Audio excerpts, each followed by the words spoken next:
रहदारीच्या सातारा लातूर महामार्गावर मद्यधुंद चालकाला वेगावर नियंत्रण मिळवता न आल्यानं भरधाव कार गोंदवले बुद्रुकच्या फडतरे वस्तीजवळ रस्त्यालगतच्या पथदिव्याच्या खांबावर जोरदार आदळली।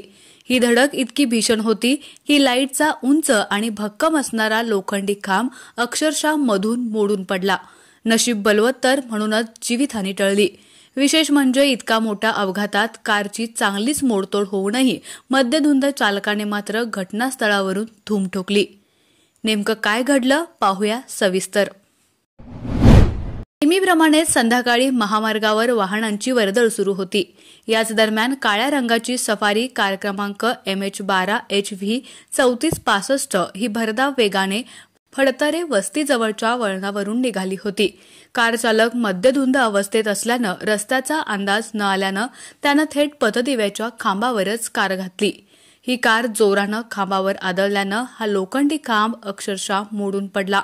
या जोरदार धडकेमुळे वस्तीवरील लोकांनी आवाजाच्या दिशेनं धाव घेतली। कारच्या जोराच्या धडकेमुळे उंच आणि भक्कम असलेला खांब ज्या ठिकाणी पडला त्याच भागात शेतकऱ्यांची जनावरे दावणीला बांधलेली होती। तसेच आजूबाजूला लहान मुले खेळण्यात दंग झाली होती। काळ आला होता पण वेळ आली नव्हती, म्हणूनच ही बालके व जनावरे थोडक्यात बचावली।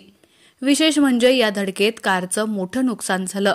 शिवाय कार बंद पडल्यानं स्थानिकांच्या मदतीनं कार ढकलून सुरू करावी लागली।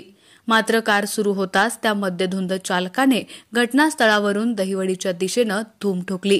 त्यामुळे अपघात करून शासनाच्या झालेल्या नुकसानीची भरपाई कोण देणार, या मोकाट चालकावर कोण कारवाई करणार असे प्रश्न उपस्थित होत आहेत।